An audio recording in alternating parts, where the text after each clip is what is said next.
Hello, Johnny from Eurogamer here, although some of you may know me as the Dungeon Master for Outside Xbox. I knew I could count on you. Have you seen these dice? They've got so many sides. So cool. I think I'll stick to the six-sided ones.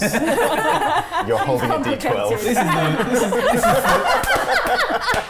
Either way, I'm kind of a massive nerd. I love video games, obviously, but I also spend a lot of time, really as much time as humanly possible, indulging in tabletop games. I love board games, I recently started collecting and playing Warhammer, but really, if I had to pick my absolute favourite leisure activity, my heart truly belongs to pen and paper role-playing games. I've had more fun with pen and paper than with any film, board game, or, dare I say it, even video game, so here is why I think every gamer should at least try a tabletop RPG, followed by some tips on how to get into the hobby if you haven't already. So I first started playing pen and paper role-playing games about 5 years ago when I was invited to be in my friend's Deadlands campaign. Now Deadlands is a game set in the Wild West, or rather the Weird West, because it's a Wild West stalked by supernatural beings, demons, and there's lots of steampunk weaponry powered by something called ghost rock.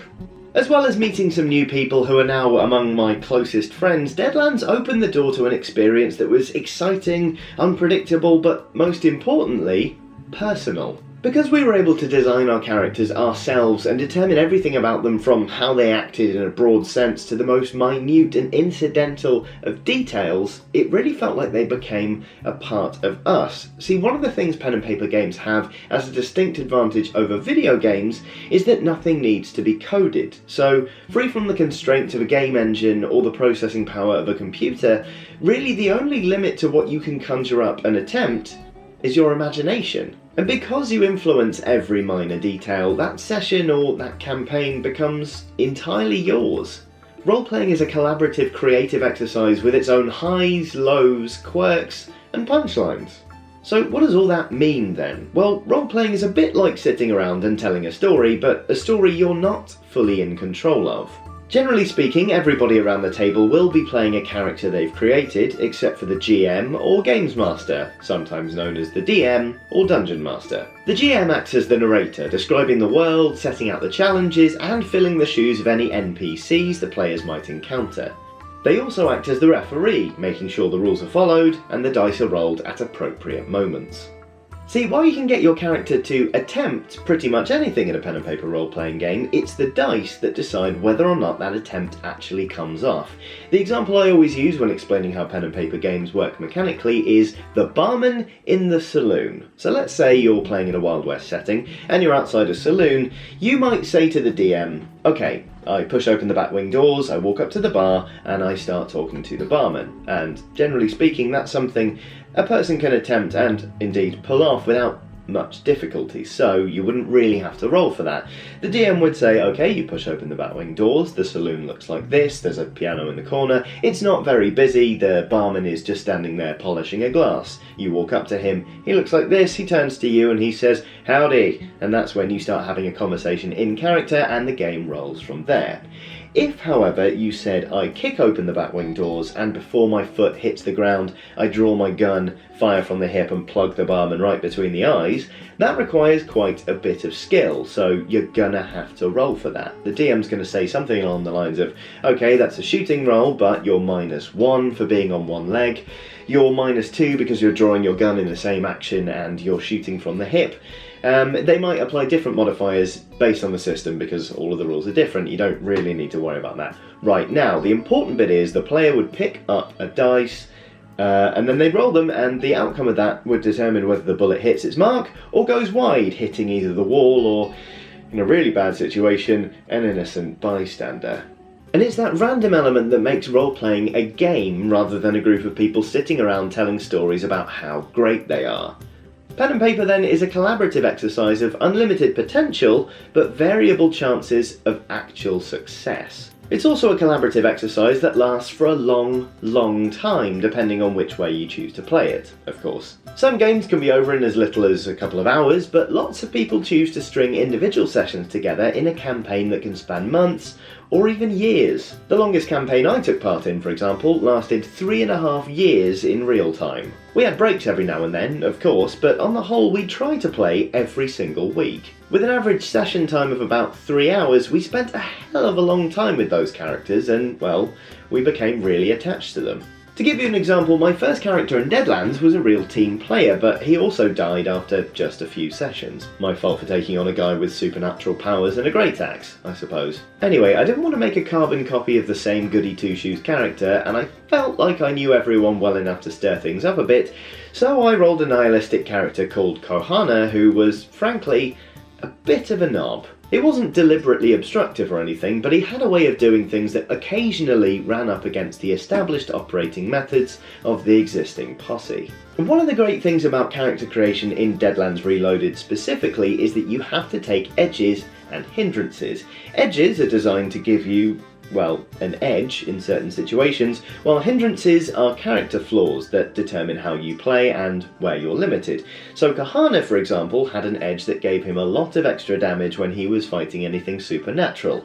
His hindrance, on the other hand, was one called Doubting Thomas, which meant he didn't believe in the supernatural. So we'd wade into these gunfights just killing all of these supernatural beings and demons, and then Kahana would have to go through some mental gymnastics to explain how basically either none of that had ever happened or the things weren't supernatural, despite clearly being monsters. And there was one time he got sucked through a dimensional portal and it was simply too much for him to explain away, so he vomited on his shoes. And it was that exact kind of tension that made Kahana a real treat to play. And the best thing was, everyone in the game world, NPCs and player characters alike, they all had these traits and these quirks that just made them more interesting, but also set challenges for us as we went about our business killing things in the Weird West. I've had a lot of adventures in the years since then, and to be honest, playing pen and paper games has actually made me see video games in a different light. They've given me an appreciation for good characterization or broad player choice, for instance. I fell in love with The Witcher 3 because it felt sprawling and open like a good pen and paper game, and Sunless Sea has just the right blend of personal motivation and horrifying mystery that I really enjoy in tabletop gaming. But the absolute best thing about pen and paper role-playing games is the memories you get to make along the way. I've been playing with the same group for half a decade now, and in that time I've kind of fallen into the role of scribe, recording what happens in each session so we don't forget anything vital to the main quest. And as a result, I now have a handful of these notebooks just filled with memories of the dumb stuff we tried to pull off, the mistakes we made, and the triumphs we had, even if we failed to stop the apocalypse one time, the actual literal apocalypse. My friends and I can spend entire evenings reminiscing about our past exploits, and we talk about them as if we actually did these things for real. That's how vivid these characters and these memories really are. So anyway, hopefully I've convinced you pen and paper role-playing games are worth giving a go, so how do you go about trying them? Well, the first step in my estimation is to find a game you're excited about playing, or better yet, one you and your friends are excited about playing. Enthusiasm really is the driving force in this hobby, so if it's a game you're not that keen on, it just doesn't sound that exciting to you, skip it. I mean, Dungeons & Dragons, right, is a massively popular game, and in many ways it got this whole thing started. But if the idea of playing a warlock or an elfin bard doesn't appeal to you, just don't.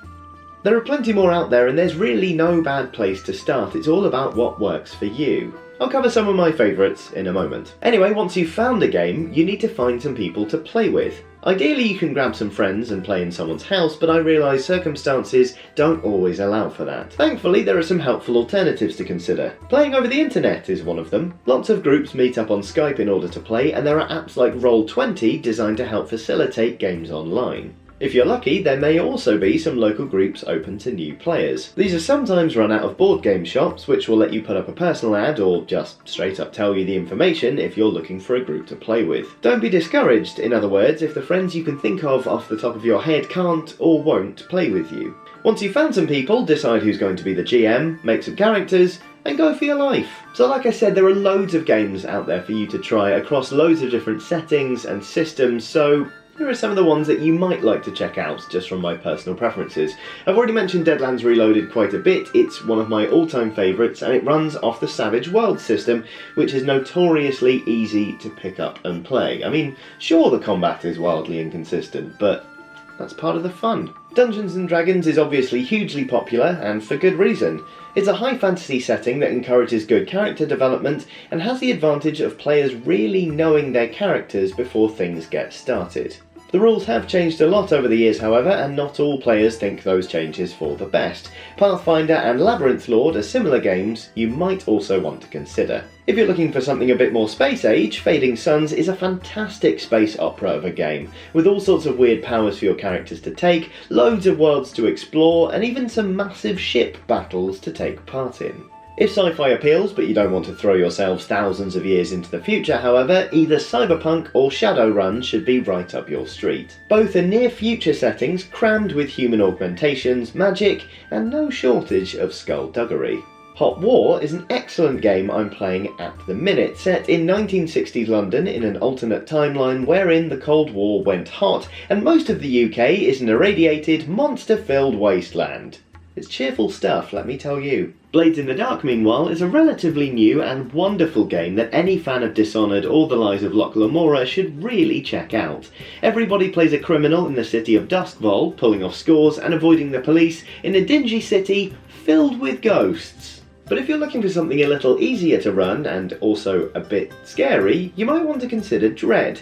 Dread is a horror survival game played in one session that doesn't use any dice. Instead, you have a Jenga tower. If your character wants to perform an action, you must pull a block and place it back on top. And if the tower falls, your character dies. It's really brutal, but it's really good fun. Either way, there is no wrong answer when you're picking a pen and paper game. The most important thing is to be excited. And you know what? That about does it from me. Hopefully I've got you convinced.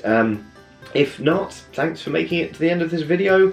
Anyway, there are plenty more videos for you to watch from Eurogamer and also from Outside Xbox and Outside Extra, including the D&D miniseries, which really, if you haven't seen it, please do watch it. It's an awful lot of fun. Anyway, pick one of these if you like. Do like and subscribe because it really helps us out. And either way, thank you very much for watching and have a lovely day.